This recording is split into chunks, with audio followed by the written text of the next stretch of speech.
لا إله إلا هو الرحمن الرحيم আসসালামু আলাইকুম ওয়া রাহমাতুল্লাহি ওয়া বারাকাতুহু। সুপ্রিয় দর্শক, কাছে দূরে দেশে বিদেশে যে যেখানে বসে আজকের এই সুন্দর অনুষ্ঠানটি দেখছেন, সবাইকে মাহ রমাদানের শুভেচ্ছা জানিয়ে শুরু করছি আপনাদের প্রিয় অনুষ্ঠান রমাদান কারীম। দর্শক, বরাবরের মতো আজকেও দুজন অতিথিকে নিয়ে আমাদের অনুষ্ঠানে আমরা আলোচনা করব। পরিচয় করে দিচ্ছি তাদের সঙ্গে। শুরুতেই আমার ডান পাশে বসা রয়েছেন বিশিষ্ট ইসলামী চিন্তাবিদ ও প্রখ্যাত হাদিস বিশারদ মাওলানা মুফতি আব্দুল মতিন। আসসালামু আলাইকুম ওয়া রাহমাতুল্লাহি ওয়া বারাকাতুহু। সঙ্গে আছেন প্রখ্যাত ইসলামী চিন্তাবিদ এবং এই সময়ের বিপুল জনপ্রিয় ইসলামী ব্যক্তিত্ব মাওলানা ডক্টর মনজুর এলাহি। আসসালামু আলাইকুম। ওয়ালাইকুম আসসালাম ওয়া রাহমাতুল্লাহ। মুহতারাম, কেমন আছেন আপনারা? আলহামদুলিল্লাহ। আপনাদের দুজনকে আজকের অনুষ্ঠানে সাদর আমন্ত্রণ। জাযাকুমুল্লাহু খায়রান। সুপ্রিয় দর্শক, আমরা আজকে আলোচনা করব সম্প্রীতিময় সমাজ প্রতিষ্ঠায় সাদাকাতুল ফিতরের ভূমিকা। শুরুতেই ডক্টর মনজুর এলাহি, আপনার কাছে আসব। সাদাকাতুল ফিতর এর মাধ্যমে সম্প্রীতিময় সমাজ কিভাবে প্রতিষ্ঠা হয়, এই বিষয়ে যদি আলোচনা করেন। আলহামদুলিল্লাহ, ওয়াসসালাতু ওয়াসসালামু আলা রাসূলিল্লাহ ওয়া আলা আলিহি ওয়া আসহাবিহি ওয়া মাওয়ালাহ। সাদাকাতুল ফিতর রমাদানের শেষে রাসূল সাল্লাল্লাহু আলাইহি সাল্লাম কর্তৃক নির্ধারিত একটা ফরজ সাদাকা। ফরজ যেহেতু আব্দুল্লাহ ইবনে আব্বাস রাদিয়াল্লাহু তাআলা আনহুর হাদিসে আমরা দেখি যে তিনি বলছেন, ফারাদা রাসূলুল্লাহ সাল্লাল্লাহু আলাইহি ওয়াসাল্লাম যাকাতাল ফিতর তুহরাতান লিস-সাইম মিনাল লাগবি ওয়ার রাফাথ ওয়া তু'মাতান লিল মাসাকিন ফামান আদ্দাহা ক্বাবলা আস-সালাতি ফাহিয়া যাকাতুন মাকবুলাহ ওয়া মান আদ্দাহা বা'দাহা ফাহিয়া সাদাকাতুন মিনাস সাদাকাত। আরেকটা রিওয়ায়াত আছে যেটি বুখারী মুসলিমের মধ্যে আব্দুল্লাহ ইবনে উমর রাদিয়াল্লাহু তাআলা আনহুমা থেকে, যেখানে তিনি বলছেন, ফারাদা রাসূলুল্লাহ সাল্লাল্লাহু আলাইহি ওয়াসাল্লাম যাকাতাল ফিতরি صاعا من تمر أو صاع من شعير على العبد والحر وعلى الذكر والأنثى وعلى الصغير والكبير إلى آخر الحديث। তো এই দুটো হাদিসে দেখা যাচ্ছে যে রাসূল সাল্লাল্লাহু আলাইহি সাল্লাম যাকাতুল ফিতরকে ফরজ করেছেন সমর্থবানদের উপরে। তো আপনি প্রশ্ন করেছেন যে কিভাবে সম্প্রীতি ছড়ায়, তার কিছুটা বিষয় আমরা যেমন আব্দুল্লাহ ইবনে আব্বাসের হাদিসে পাই, যেখানে তিনি বলছেন তু'মাতান লিল মাসাকিন, যে রাসূল সাল্লাল্লাহু আলাইহি সাল্লাম দুটো উদ্দেশ্যে যাকাতুল ফিতর দেওয়ার কথা বলেছেন। একটা হচ্ছে যাতে রোজাদারের রোজা পবিত্র হয়।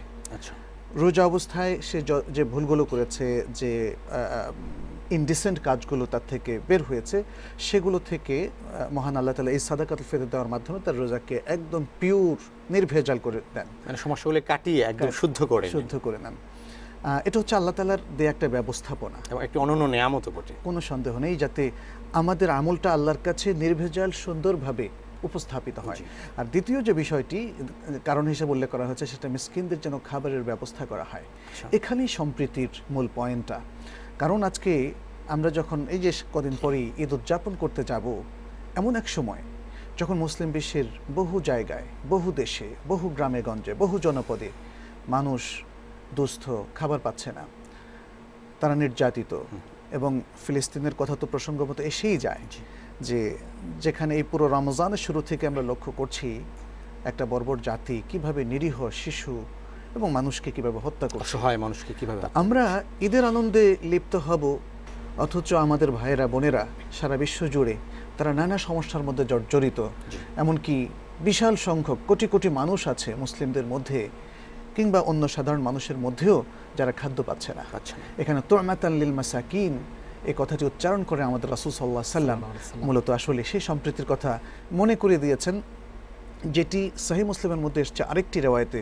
রাসূল সাল্লাল্লাহু আলাইহি সাল্লাম যে কথাটি বলেছিলেন, মাসালুল মুমিনিনা ফি তাওয়াদ্দিহিম ওয়া তারাহুমিহিম ওয়া তাআতুফিহিম কামাসালিল জাসাদিল ওয়াহিদ ইযা ইশতাকা মিনহু উযবুন তাদাআ লাহু সাইরুল জাসাদ বিল হুম্মা ওয়াস সাহার। এটা সম্প্রীতির আরেকটা চমৎকার দৃষ্টান্ত। হাদিসের অর্থ হচ্ছে মুসলমানদের উদাহরণ, দৃষ্টান্ত তাদের পারস্পরিক সম্প্রীতি, ভালোবাসা এবং মমতার মধ্যে একটা দেহের মতো। আচ্ছা, দেহের গোটা বিশ্ব মুসলিম একটি দেহ। যখন দেহের কোনো একটা অঙ্গ প্রত্যঙ্গ অভিযোগ করে, কোনো একটা মানে অসুস্থতার বিষয় সেখানে আসে, তখন সে সারা রাত জেগে জ্বর কিংবা শরীর গরম হওয়া কিংবা বিনিদ্রা যাপনের দিক থেকে পুরো শরীরের একই অবস্থা। অর্থাৎ কোথাও যদি কোনো অভিযোগ উপস্থাপিত হয় শরীরের কোথাও, যেমন হয়তো আঙ্গুলে ব্যথা, মাথায় ব্যথা, হাতে ব্যথা, পায়ে ব্যথা, তখন আমরা বলি আমি অসুস্থ, মানে গোটা শরীরটি অসুস্থ, পুরো শরীরটি অসুস্থ। মুসলিম উম্মার যখনই কোনো জনপদের কোনো ভাই বা বোন সমস্যায় থাকে, তখন সেটাকে মুসলিম উম্মার সমস্যা হিসাবে মেনে নেওয়া, এটা সব মুসলমানের কর্তব্য। আজকে যেখানে মুসলিমরা ঈদ করছে, রমাদানের শেষে ঈদ উৎসবে তারা মেতে উঠছে, তখন তাদেরকে অবশ্যই মনে রাখতে হবে সেই সমস্ত মাসাকিন, দুস্থ ভাই বোনদের কথা, অসুস্থ লোকদের কথা, নির্যাতিত মানুষের কথা, যে এই ঈদে তাদের কি অবস্থা, তাদের সাথে কিভাবে সম্প্রীতির বন্ধনে আমরা আবদ্ধ হতে পারি, তাদের কাছে যেতে পারি, এবং তাদের আনন্দের ভাগটি তাদেরকেও কিভাবে দিতে পারি। যাকাতুল ফিতর সেটার একটা চমৎকার অনেক সুন্দর বলছেন। আমরা ফিরে আসবো আপনার আলোচনায়। মুফতি আব্দুল মতিন, যেটি বলছিলেন মহতারাম, যাকাতুল ফিতরের মাধ্যমে সামাজিক সম্প্রীতি কিভাবে হয়, সাদাকাতুল ফিতরের মূল তাৎপর্যটি কোথায়? সম্মানিত ডক্টর মঞ্জুর ইলাহি সাহেব অত্যন্ত সুন্দর করে আসলে জিনিসটা উপস্থাপন করেছেন। আসলে সাদকাতুল ফিতর হযরত ইবনে আব্বাস রাদিয়াল্লাহু তাআলা আনহুমার হাদিসের মধ্যে দুইটি জিনিসকেই আমাদের কাছে আসলে উপস্থাপন করে দিয়েছেন যে আসলে মূল তাৎপর্যটি কোথায়। একটা হলো আসলে সদকায়ে ফিতর দিয়ে আমরা আমাদের যে শারীরিক ইবাদত করেছিলাম, সিয়াম সাধনা করেছিলাম, করে এর মধ্যে তাকওয়া অর্জন করার জন্য আমরা অর্জন করেছি যে আসলে আমরা দুনিয়ার কোনো জিনিসের সাথে আমাদের আসলে কোনো মোহ বা কোনো সম্পৃক্ততা বা দুনিয়ার কোনোটার প্রতি আমরা লালায়িত না, আমরা লালায়িত হলাম আল্লাহর সন্তুষ্টি অর্জন করার জন্য। সেটার করলাম একটি বাস্তব উদাহরণ দেওয়ার জন্য, সেটাও করলাম আমাদের সাদকায়ে ফিতর আমাদের বিরাট বড় একটি কাজ করে, যে সেটা হলো এই আমরা শারীরিক ইবাদত করেছি। শারীরিক ইবাদতের ক্ষেত্রে আমাদেরকে যখন বলা হলো আর্থিক ইবাদত ওখানের মধ্যে করার জন্য, তখন আমরা তাই করছি, এখানের মধ্যে আমাদের আর অন্য কোনো কথা নাই। তো আল্লাহ রাসূল সাল্লাল্লাহু আলাইহি ওয়াসাল্লাম যেটা বলেছেন, তু'মাতাল লিল মাসাকিন, মিসকিনদের জন্য এখানের মধ্যে খাদ্যের ব্যবস্থা করবে। আমরা গোটা রমজানের মধ্যে আমরা দেখি সিয়াম সাধনায় হলো সহমর্মিতা, যে একজন ধনী, তার ঘরে খাওয়া আছে, তারপরেও সে অনেক ক্ষুধার্ত হয়ে গেল, তারপরেও সে খাচ্ছে না। এর মধ্যে আল্লাহ রাব্বুল আলামিন ওই সমস্ত ভাই যারা আসলে নাই দেখে খেতে পারে না, ক্ষুধার যন্ত্রণা তাকে সহ্য করতে হয়, আপনার থাকা সত্ত্বেও আপনাকে সেই যন্ত্রণায় একটু সহে আরেকজনের সহমর্মিতা। যেমনিভাবে একটি মজার বিষয় হলো যে ক্ষুধার যন্ত্রণা এটি যার আছে তার যেমন, যার নাই তার একই রকম, কিন্তু একই রকম। এখন এর মধ্যে দুইটা জিনিস আসলে, যেই জিনিসটা মুসলমানের সাথে তার আনন্দে, যেইভাবে মুহতারাম বলতেছিলেন যে একই শরীরের মতো, যখন কোনো ভালো কাজ তখন তার মধ্যে যেমন আনন্দিত হবে, যেমন কোনো ক্ষতির কাজ, কষ্টের কাজ, সেখানেও সে কি হবে, সহমর্মী হবে। তো এই ক্ষুধার মধ্যে আমরা সহমর্মী হলাম।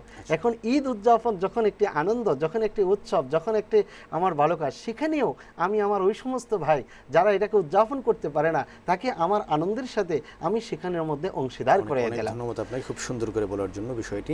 আমরা ছোট্ট একটি বিরতি নিয়ে আবার আপনাদের আলোচনায় ফিরে আসব। প্রিয় দর্শক, আপনারা দেখছেন মাহে রমাদানের অনন্য আয়োজন রমাদান কারীম।